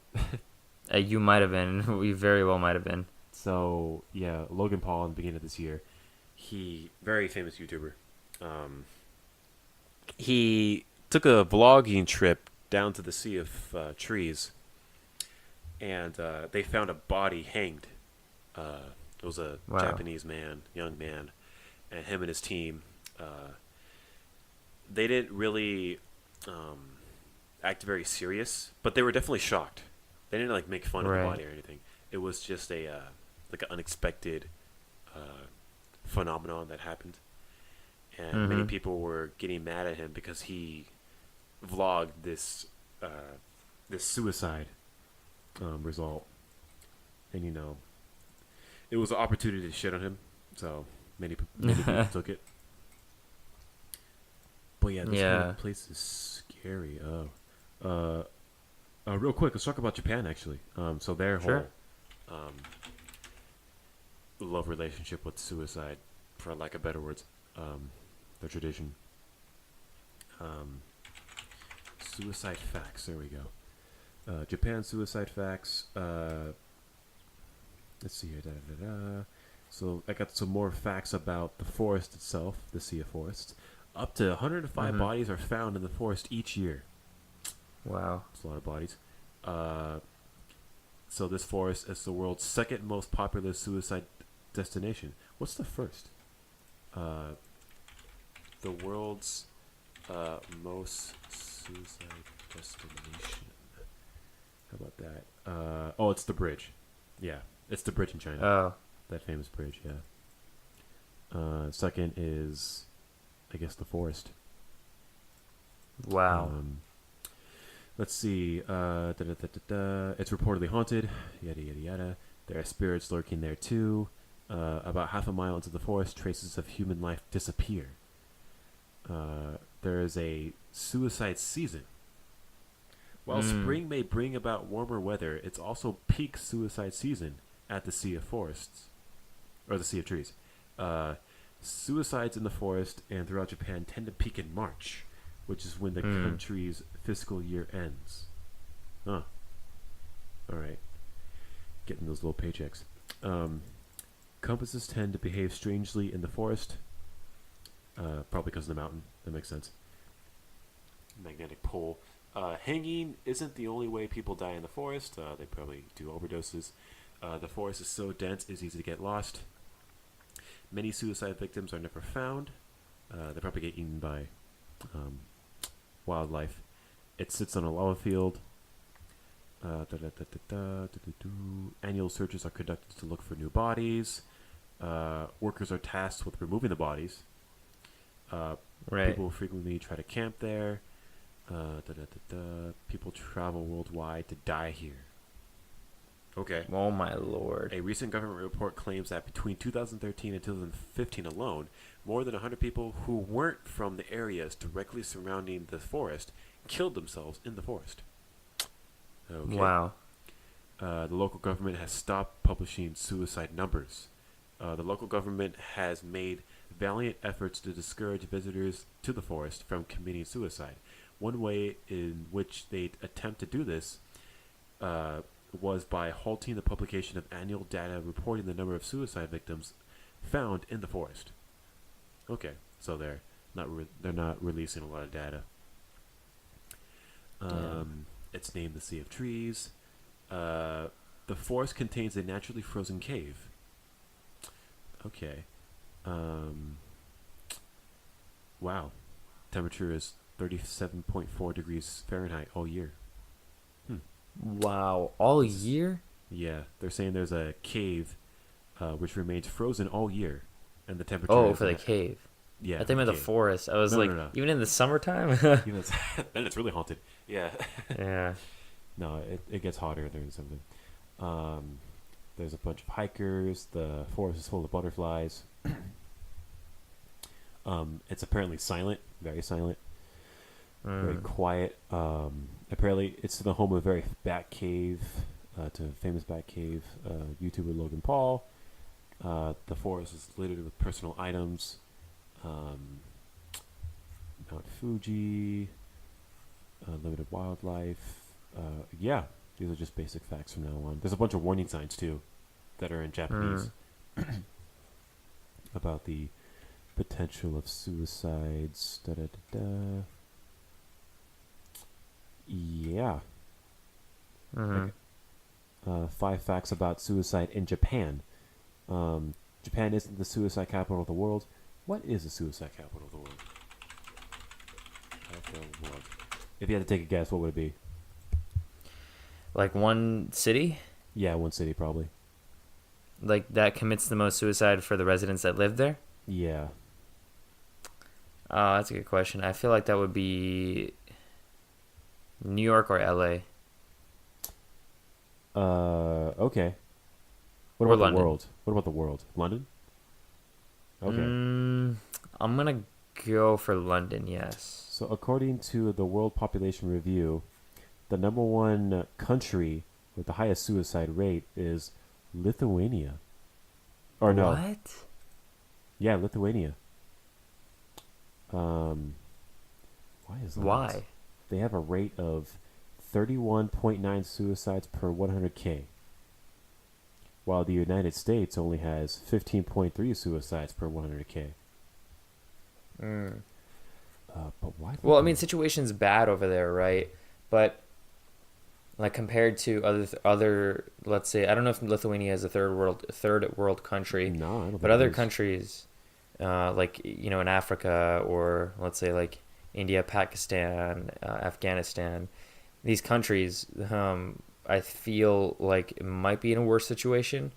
I don't know. I can't say, but if that's the case, then maybe that's why. I don't know. I'm thinking. Really don't know. I would expect it to be a first world country because somewhere in a first world country because we faced a lot of these problems that are outside of, like existential problems. But I don't know. But it could be because of, just poverty and that sort of thing. It could be it too, yeah. That would make sense that it's a first world country. Looking through a list here. I'm trying to get to number one. Getting there. So 25 countries with the highest suicide rates in the world. They're saying number 5 is Lithuania. Number 4 is Sri Lanka. Number 3 is South Korea. Sri Lanka, yeah. Number 2, Democratic People's Republic of Korea. Number 1, Guyana. Guyana? It's a South American country. Wait, Guyana? Guyana, yeah. How do you spell it? Guyana. Oh, no, I don't know how to spell. I don't know. I didn't even know that was a country. Yeah, so it's a largely rural country at the northern east edge of South America and home to about 740,000 people. It has the highest suicide rate in the world, 4 times higher than the global average. Deep rural poverty, alcohol abuse, and easy access to deadly pesticides seem to be the combination leading to self-inflicted deaths of more than 44 out of 100,000 people per year. It's notorious for ritual mass murder suicides, in which 909 people died in 1978. By the current suicide rate has nothing to do with the death cults. This is the first time I'm hearing that. What the heck's going on? Because it sounds like they're a third world country. Yeah.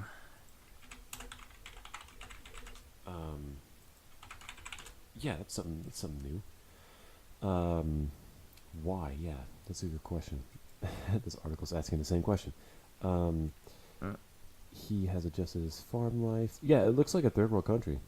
There's a lot of rural land out there. Doesn't really say. Factors are like dominoes. Pretty long article here. Right. Starting from zero. A lot of poverty down there, I assume. But why? But why the high suicide rate? I don't get it.